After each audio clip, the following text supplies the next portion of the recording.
और स्थायी रोज़गार लोगों को मिले, सरकारी नौकरी मिले, उसकी हम व्यवस्था कराएंगे। और साथ ही साथ हम लोग की सरकार बनेगी तो केंद्र सरकार में जो अग्निवीर योजना लाई थी, जो नौजवानों के लिए सही नहीं है, उसका भी जमकर हम लोग विरोध करेंगे।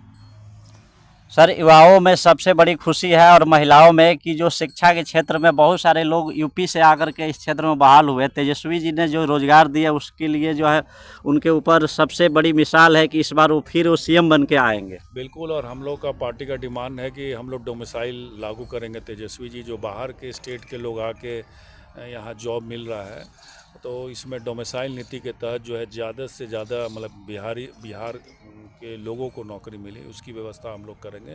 और डोमिसाइल नीति हम लोग लागू करेंगे अगर मुख्यमंत्री तेजस्वी जी बनते हैं तो।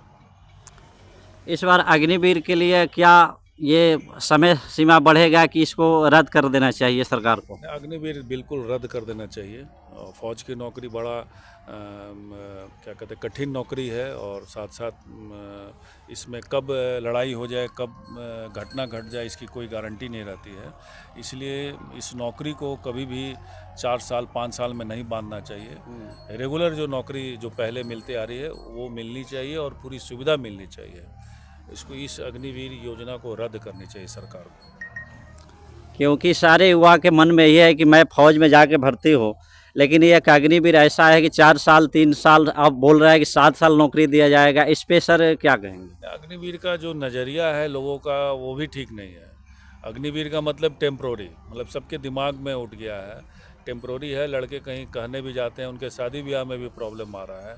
कोई अब उनसे शादी लोग करना नहीं चाह रहा है।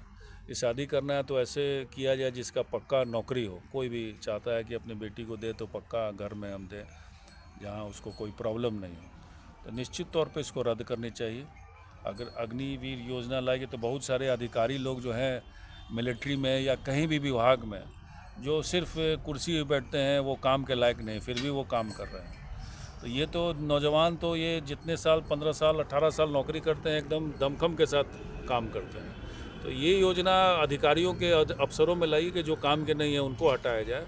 अग्निवीर में ही क्यों लागू किया जाए, फौज में ही क्यों नौजवानों पर लागू किया, एकदम इसको रद्द करना चाहिए। सर, आपके क्षेत्र में कोई नई सौगात इस 2025 में कोई आने वाला हो तो दर्शकों को बताइए। देखिए, बहुत सारा काम हम लोग किए। पूरे विधानसभा में पूरी सड़क बन रही है। जो बची हुई सड़क थी उसकी भी निविदा निकल गई है। हमको लगता है 58 सड़क है जो छोटी मोटी, जो एक एक गांव को टच करती है।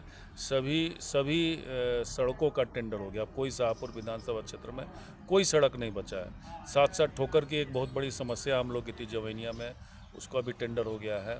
तो लगभग हम लोग का काम हो चुका है। 1 2 3 पुलिया है जो हम चाह रहे थे कि बने, और हम लोग लगे हुए हैं। जैसे लच्छू टोला और बरजा के बीच में एक धर्मावती नदी है, उसमें जो है धर्मावती नदी, उसमें धर्मावती नदी में एक पुल हम लोग बनाना चाहते हैं, बड़ी पुलिया। क्योंकि मेरे बाबूजी थे तो आने जाने के लिए विधायक निधि से बनवाए थे, लेकिन वो उस समय जो व्यवस्था थी उसमें ठीक था। लेकिन अब जो व्यवस्था जो है मुख्यमंत्री सेतु योजना जो आई है उसके तहत हम लोग चाह रहे हैं बनाना, लेकिन उसका भी DPR बन के जा रहा है। हमको लगता है कि आने वाले समय में वो भी हम लोग काम करवा देंगे। तो लगभग हम अपने काम के प्रति काफ़ी आश्वस्त हैं कि बहुत बढ़िया हम लोग 10 सालों में बहुत बढ़िया काम किए।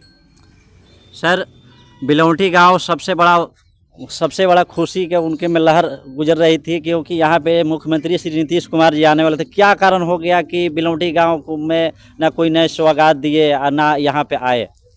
देखिए, उन लोग अधिकारी लोग चूज़ करते हैं किस इलाका में ले जाया जाए, तो उनको बेहतर लगे जो जदयू वाले जहाँ का एरिया था उस एरिया में उनको बेहतर लगा। हम लोग को उम्मीद थी कि बिलौटी आएंगे, काम भी लगा हुआ था, कुछ सौगात हम लोग को मिलेगा, लेकिन नहीं मिल पाया।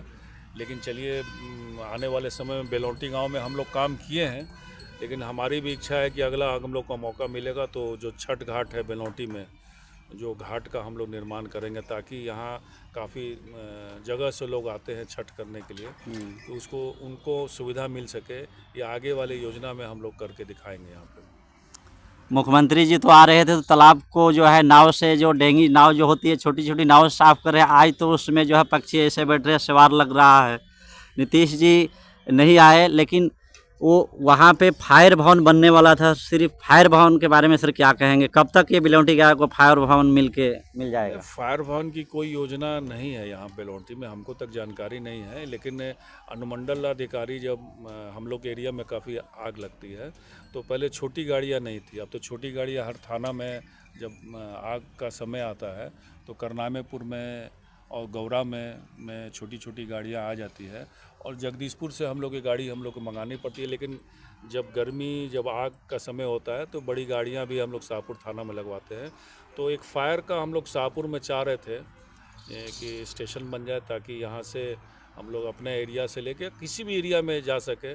वो हम लोग व्यवस्था करेंगे निश्चित तौर पे। जिलाधिकारी महोदय से बातचीत हो रही है कि यहाँ एक व्यवस्था की जाए उसकी।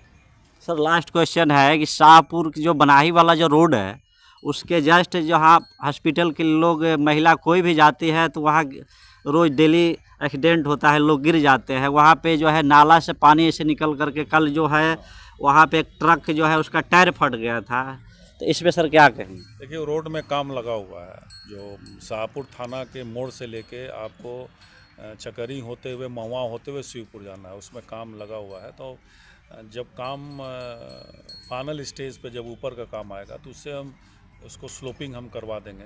ऐसे नगर में भी पैसा रहता है तो नगर अध्यक्ष को भी ये काम देखना चाहिए, क्योंकि बहुत बड़ा काम नहीं है उसको स्लोप बनाने का। अगर नगर से काम नहीं होगा तो जब काम स्टार्ट होगा तो उससे हम स्लोप बनवा देंगे, ताकि जाने आने में लोग को सहूलियत हो। चलिए सर, बहुत बहुत धन्यवाद मेरे चैनल पे आए। So thank you very much. जय श्री राम।